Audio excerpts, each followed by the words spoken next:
I never planned on destroying an entire restaurant.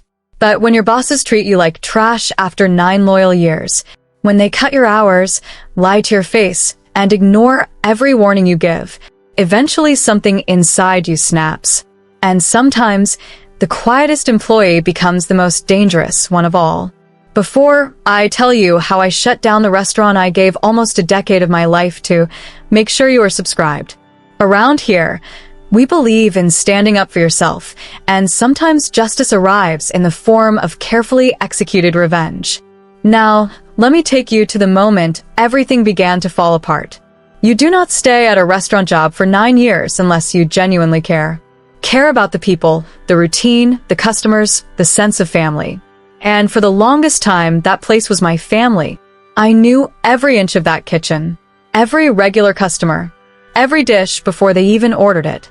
I could handle rushes, calm angry customers, prep the line, run the register, fold boxes, and wash dishes. I did it all without breaking a sweat. That restaurant was my home. But everything changed the moment new management walked in. Let me paint the scene. It was a heavy Monday afternoon. I walked in for my shift, tying my apron, expecting the same friendly chaos as always.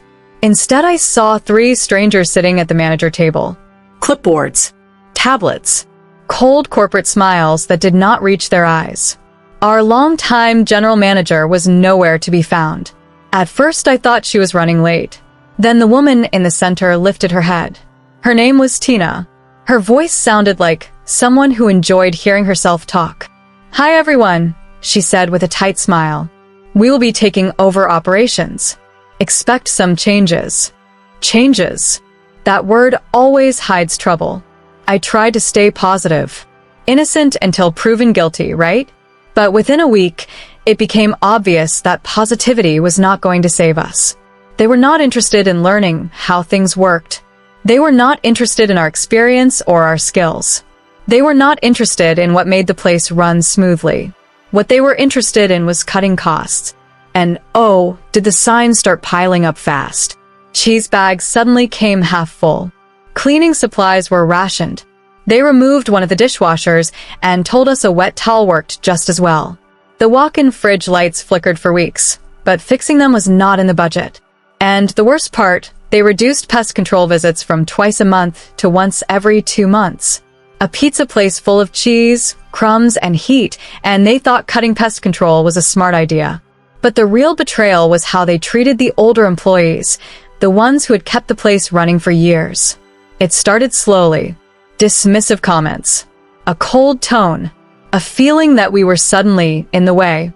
Then came the time when I checked the new weekly schedule. My name was not on it. I refreshed the page twice. Nothing. I told myself it had to be a mistake. So I walked into Tina's office. I knocked lightly. She did not look up from her screen. "Hey, my name is not on the schedule this week.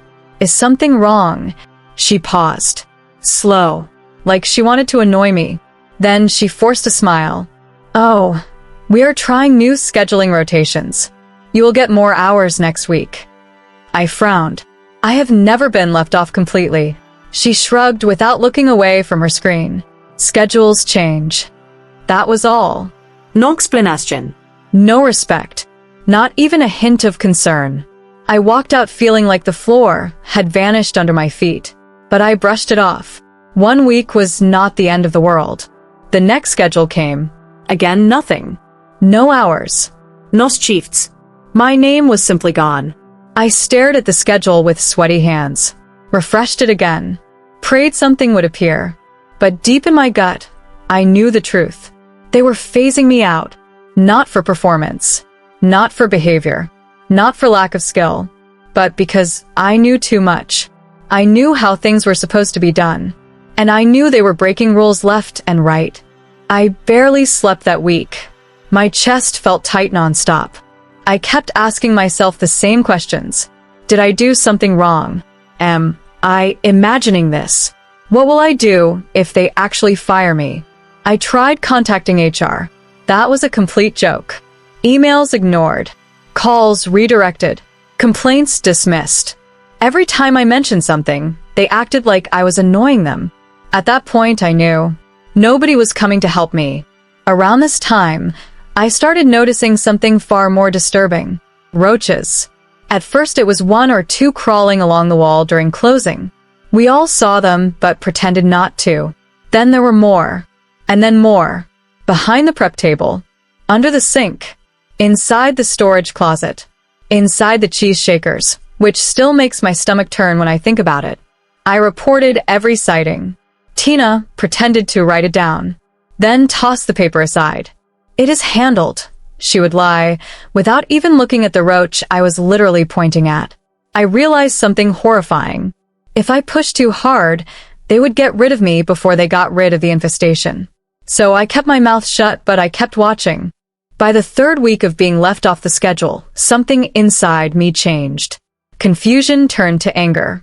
Anger turned to clarity. This was intentional. They wanted me gone. They wanted all the old employees gone. And that was the moment a cold thought entered my mind. I could not beat them through HR. I could not beat them through corporate. They had the power to erase me from the schedule and pretend I never existed. But there were people above them. People they could not hide from. I realized something else too. If they were willing to cut corners on labor, food, safety, and cleanliness, eventually something bad would happen. Something dangerous. I decided I was not going to sit and wait for it. If they wanted to play dirty, I was ready to play cleaner, smarter, and far more devastating. By the end of week 3, I knew exactly what I was going to do. There is a specific kind of silence that hits harder than being yelled at. It is the silence of being ignored, erased, and treated like you never mattered at all. That was the silence I lived with during week 3. My phone stopped ringing. No coworkers asking to trade shifts. No messages from the managers. Nothing. I would lie in bed staring at the ceiling, feeling the weight of 9 years pressing down on my chest. 9 years of loyalty. 9 years of double shifts. 9 years of cleaning up messes I did not create. 9 years of caring about a place that clearly did not care about me. My heart felt heavy every time I pictured the kitchen. I remembered the smell of fresh dough in the morning, the sizzling cheese, the constant chatter during rush hour. I had lived in that rhythm for so long that being cut off from it felt like losing a limb. But the deeper pain, the one that hit me late at night, was the way they tossed me aside like old trash.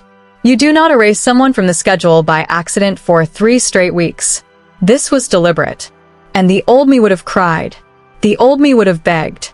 The old me would have waited for someone in authority to do the right thing. But something new was happening inside me. A cold, calm version of myself was rising. A version that took notes. A version that paid attention. A version that did not forget. Every time I thought about the roaches crawling inside the cheese shakers, that calmness grew stronger. Every time I replayed Tina's mocking smile, it grew colder. And by the end of week 3, I reached a breaking point. Not the breaking point where you collapse. The breaking point where you wake up.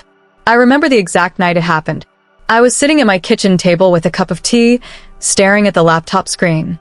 The schedule had updated again. My name was not on it. My hands shook. Not from fear this time, but from a cold clarity I had never felt before.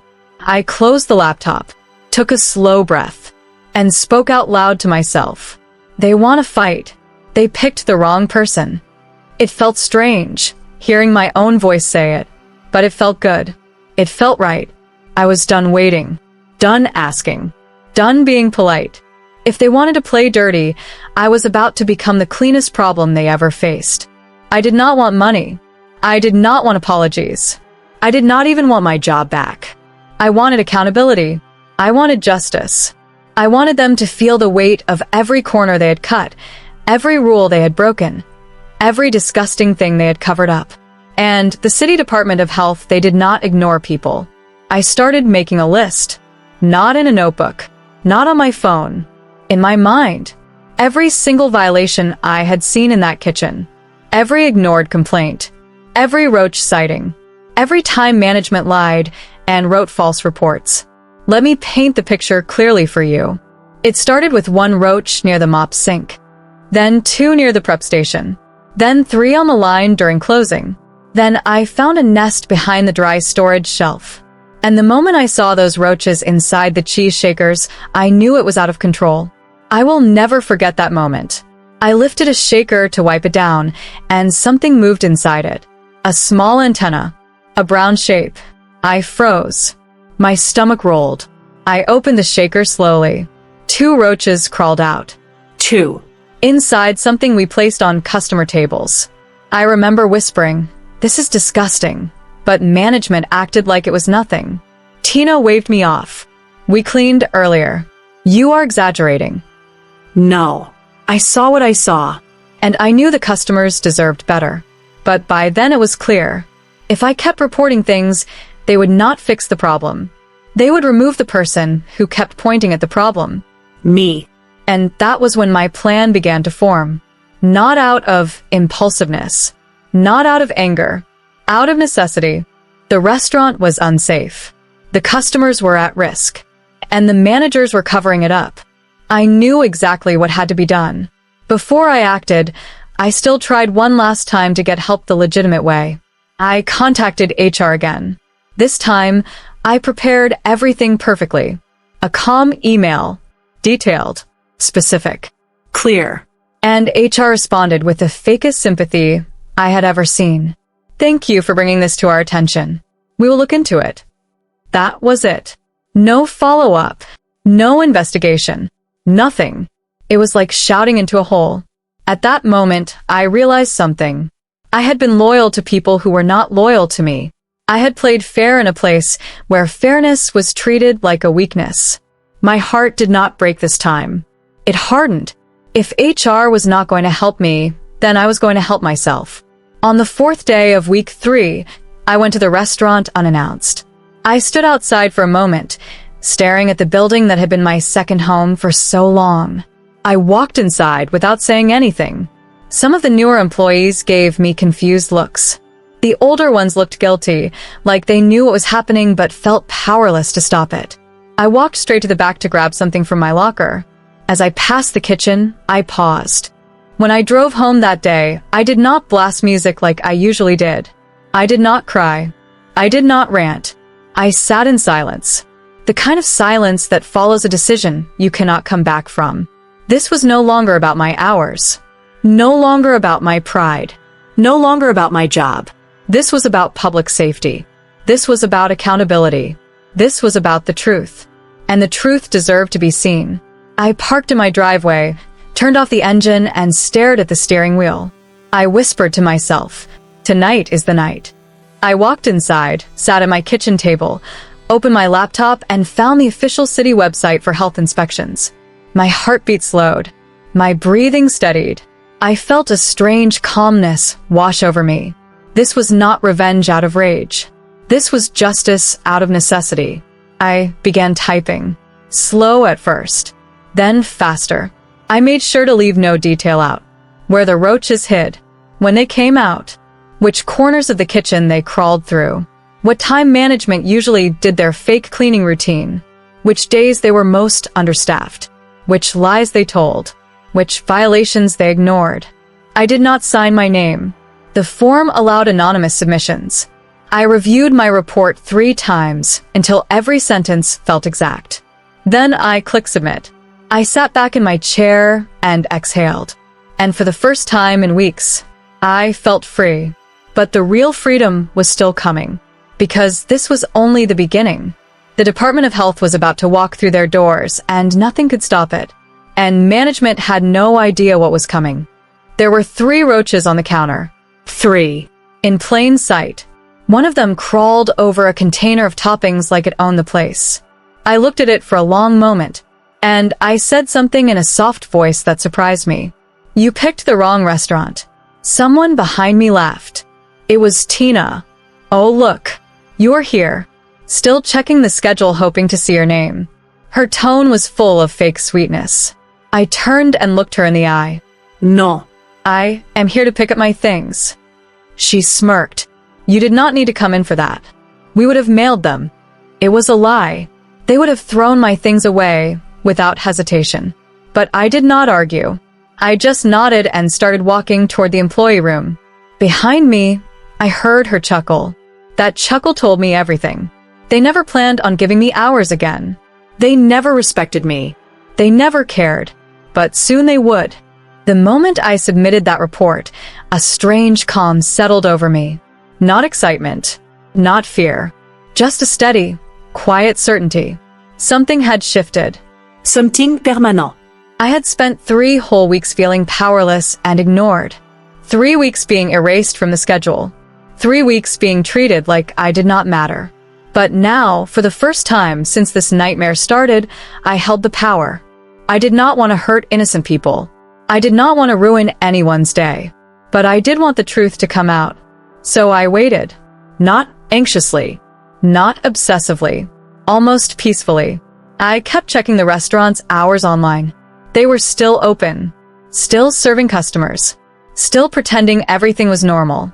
And I knew something they did not know. Their clock was ticking. Every restaurant that undergoes a surprise inspection gets blindsided. But this inspection would be more than a surprise. It would be a direct hit. Because the Department of Health did not just show up expecting to find something. They were coming with a map. My map. They would know the exact storage closet where the roaches hid. The exact gap behind the dry shelf where the nest lived. The exact time of day the roaches crawled onto the counters because the lights were off during prep. The exact drawer where crumbs were never cleaned out. The exact area under the soda machine where mold had started to take hold. I gave them everything. Now I just had to wait. But waiting came with challenges I did not expect. During the days after submitting the report, my emotions shifted constantly. Part of me felt triumphant. Another part felt nervous. And a small part of me, one I did not expect, felt guilty. I had spent 9 years caring about that restaurant. 9 years knowing its rhythms and routines. 9 years building friendships there. Even though management had betrayed me, the place itself still held memories. So a small part of me wondered, was I doing the right thing? Was I being too harsh? Was there another way? But every time doubt crept in, something else pushed it away. The memory of Tina smirking as she erased me from the schedule. The memory of those roaches crawling inside containers meant for customers. The memory of management ignoring complaints. The memory of employees whispering that they were afraid to speak up. And most of all, the memory of corporate and HR doing nothing. I reminded myself of one simple truth. The restaurant was no longer the place I loved. The people running it had destroyed that place long before I made my report. This was not revenge born from petty anger. This was accountability born from neglect and disrespect. And the longer I waited, the more confident I became. The following Monday, I was sitting in my living room when my phone buzzed. It was a message from an old coworker, Luis, one of the few people I trusted. He wrote, "Do you know why the Department of Health stopped by today?" My heart skipped. It had begun. I felt my pulse pick up as I typed back. What did they do? They walked straight into the back, no warning. They went exactly to the areas that looked the worst. It was like someone told them exactly where to look. I stared at the message. A slow smile formed on my face. I asked, "How did management react?" He replied almost instantly. Tina looked like she swallowed a lemon. She kept trying to act calm, but she was sweating so much it was dripping down her neck. I could picture it perfectly. Her forced smile, her nervous tapping, her eyes darting around, trying to figure out what was happening. Then Luis sent another message. They shut down the entire back line for inspection. Customers had to wait outside. They're still in there. I leaned back in my chair, closed my eyes, took a deep breath. It had worked, but this was only the beginning. The inspection could take hours, sometimes even days. I forced myself to wait, and waiting was torture. When karma arrives, IT does not tap. It kicks the door open. Later that afternoon, as the sun was starting to set, my phone buzzed again. Luis. They shut the place down. Completely. A big orange notice on the door. I froze. Shut down. Not fined. Not warned. Shut Down. I felt a wave of emotion hit me so hard that I had to grip the edge of the table. Relief. Vindication. Justice. It felt unreal. But there was more. Luis wrote, They gave us a B rating. That is almost unheard of here. They said it was due to pest activity and food contamination risks. Tina tried to argue, but the inspector shut her down hard. I read the words over and over. A B rating was essentially a public humiliation. People would see it on the window for months. Customers would avoid the place. Reviews would tank. I asked him, "What are the managers saying?" Luis responded. Corporate is furious. They sent 2 people down. One of them pulled Tina into the office. They have been yelling for the last hour. She came out crying. I should have felt guilty. But all I felt was the satisfaction of someone who had been pushed too far. And if I thought this was the end, I was wrong. Because the fallout was just beginning. 2 days later, the restaurant reopened with limited service. But the giant B rating sign was still on the door. Customers noticed. People took pictures. Reviews started appearing online. What happened here? Why is there a B rating? Are the rumors about roaches true? Management tried to do damage control, but you cannot bury the truth once it starts spreading. And then came the biggest blow. Luis texted me again. They fired Tina. And the assistant manager too. I stared at the message with a strange mix of emotions. Shock. Satisfaction. Closure. I typed back. Are you serious? Yes. Corporate said it was negligence. They also demoted the district manager for ignoring complaints. It hit me then. I had not just helped shut down the restaurant temporarily. I had erased the entire management team that treated us like garbage. They lost everything because of their arrogance. Because they chose to cut corners. Because they underestimated how dangerous it was to ignore the truth. Because they underestimated me. Even though the restaurant reopened, it was never the same again. Staff morale dropped. Customers lost trust. The online reviews kept getting worse. And the story spread among every employee in the company. Someone had reported the truth. Someone had exposed the lies. Someone had forced accountability. Most people never knew it was me, but a few coworkers suspected it. And one day, I got a message from a sweet older lady who had worked there for almost as long as I had. She wrote, "I know what you did, and thank you. We were all too scared to speak."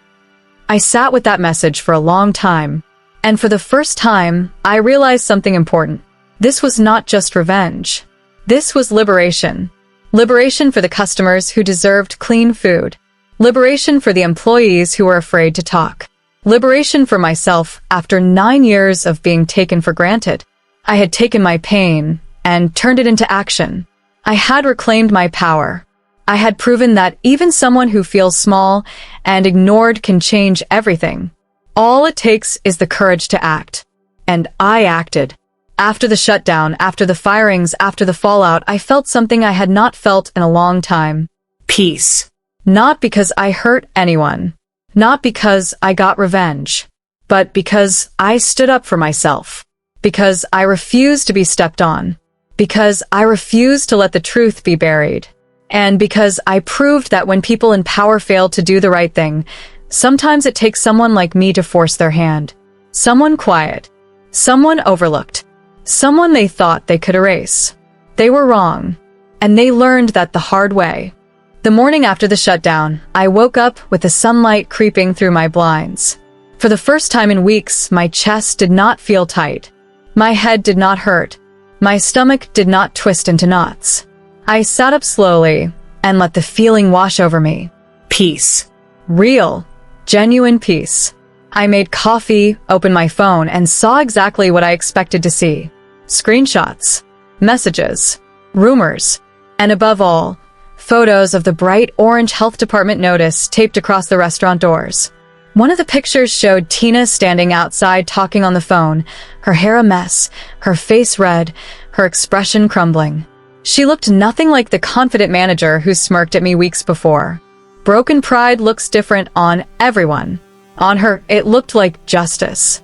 I stared at that picture for a long moment, not because I wanted to gloat, not because I wanted to laugh, but because I wanted to remember. I wanted to remember the look of someone who thought they were untouchable finally being forced to face the truth. This was the moment that would remind me for the rest of my life. Never let anyone make you feel small. Never let anyone convince you that your voice does not matter. Never let anyone tell you that you do not deserve respect. Because when the truth comes out, even the loudest bullies fall silent. Within 2 days, the entire neighborhood knew something had happened. Customers showed up and walked away in confusion. Some took pictures of the B rating and posted them on social media. Others left reviews saying things like, "I am never eating here again until they clean up that mess." What happened to this place? I heard there was a roach problem so sad. The rumors spread fast, faster than management could control. Even the delivery drivers whispered about it. People asked in local groups what had happened, and someone always responded, "Health department shut them down. Something about pests." Meanwhile, employees were panicking. Schedules were cut. Hours were limited. Corporate was breathing down their necks. A restaurant that had once been busy on weekends now had empty booths and silent tables. The place I once loved had turned into a warning sign. Neglect always gets exposed. Sometimes it takes a little push. Sometimes it takes a shove. And this time, I pushed back harder than they ever expected. About a week after the shutdown, something interesting happened. Another old coworker, Jasmine, messaged me. "You should know. Everyone is talking about who sent the report." My heart skipped. Not because I was afraid, but because I was curious. I asked, "What are they saying?" She replied, "Most of us think it was you, but everyone is grateful. Nobody is mad." I stared at the message. For a moment, I felt my eyes sting. Grateful. That word hit me harder than I expected. For 3 weeks, I felt like nobody saw me. Nobody cared. Nobody valued what I brought to that place. And now, after everything, the people who mattered most finally understood. They saw what I had done for them. They saw what I had stood up against. They saw the truth that management tried so hard to hide. And now, they respected me for it. I typed back, "Thank you for telling me." And I meant it. 3 weeks after the shutdown, the biggest twist arrived. Luis sent another message. "You will not believe this. Corporate replaced almost the entire management staff." I blinked. "What do you mean almost?" They kept only one shift lead. Everyone else was fired or reassigned. I let the words sink in. Tina, The assistant manager, the district manager, their bosses above them, all gone or demoted. Because they underestimated me. Because they ignored the roaches. Because they thought cutting my hours would silence me. Corporate had no choice. The public embarrassment was too big. The health violations were too severe. The mistakes were too blatant.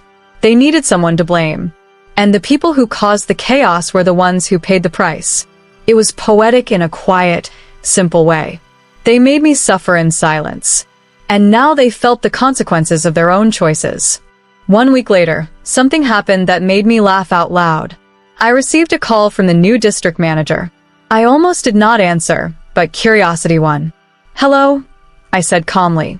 A polite voice responded. E. "This is the new district manager for the restaurant. We wanted to reach out to former employees to see if you were interested in returning. We heard good things about your work." I almost choked. Return. After everything they had done. After everything they had ignored.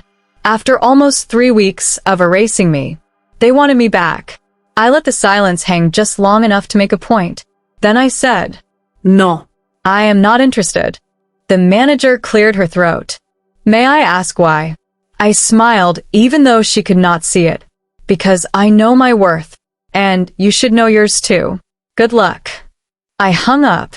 I felt lighter than air. Not because I rejected the offer, but because I finally understood something. I did not need that place anymore. I did not need their validation. I did not need their schedule. I did not need their approval. I had taken back my power, and I was never giving it away again. About a month after the inspection, I drove past the restaurant on my way to visit a friend.